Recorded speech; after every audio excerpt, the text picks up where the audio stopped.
Hello दोस्तों, मेरे एक व्यूअर ने मुझे कमेंट बॉक्स में पूछा कि मैंने 3,000 रुपये की SIP SBI blue chip mutual fund में पिछले 5 साल से कर रहा हूं, तो क्या मेरा ये डिसीजन सही है या नहीं, मुझे चेक करके ज़रूर बताइएगा सर।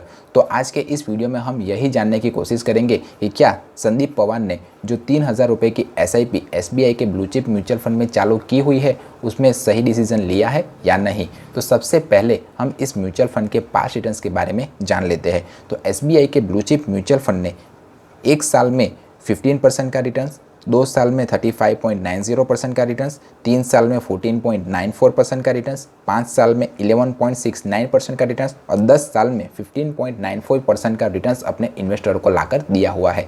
और इसने हर साल अपने कैटेगरी एवरेज को बीट किया हुआ है। तो इस हिसाब से और क्राइटेरिया से हम देखें तो ये म्यूचुअल फंड एक अच्छा म्यूचुअल फंड माना जाएगा, क्योंकि इसने अपने कैटेगरी एवरेज को बीट किया हुआ है।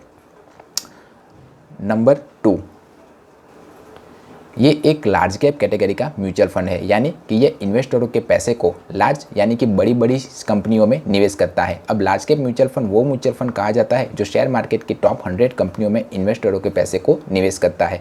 अब टॉप कंपनियों में निवेश करने के कारण ये म्यूचुअल फंड है वो compare to small cap, flexi cap और मिड कैप म्यूचुअल फंड की तुलना में थोड़ा सेफ म्यूचुअल फंड माना जाएगा। तो इस हिसाब से देखें तो आपने SBI के ब्लू चिप म्यूचुअल फंड में जो इन्वेस्टमेंट किया हुआ है वो एक अच्छा डिसीजन माना जाएगा। पर मेरी एक सलाह है कि आप अगर लार्ज कैप म्यूचुअल फंड में अपनी इन्वेस्टमेंट करना चाहते हो तो उससे अच्छा है कि आप कोई इंडेक्स म्यूचुअल फंड चुन लीजिए, क्योंकि इंडेक्स म्यूचुअल फंड में जो एक्सपांस रेशियो होता है वो compare to large cap mutual fund की तुलना में थोड़ा कम होता है। तो इससे आपका प्रॉफिट रेशियो थोड़ा बढ़ जाएगा, क्योंकि जो इंडेक्स म्यूचुअल फंड होते हैं उसमें भी टॉप की जो कंपनियां होती है वही इंडेक्स स्कीम में आती है और लार्ज कैप म्यूचुअल फंड भी टॉप की कंपनियों में ही निवेश करता है। तो अगर आपको टॉप कंपनियों में ही ब्लू चिप कंपनियों में ही अगर निवेश करना है तो बेहतर है कि आप लार्ज कैप म्यूचुअल फंड की तुलना में इंडेक्स म्यूचुअल फंड को चुन सकते हो। ये मेरी सलाह है। अगर ये मेरी सलाह आपको पसंद आती है तो मुझे कमेंट करके ज़रूर बताइएगा।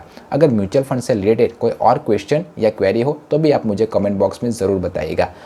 मिलते हैं अगले वीडियो में, तब तक सीखते रहिए, क्योंकि सीखोगे आज तो कमाओगे कल। जय हिंद, जय भारत।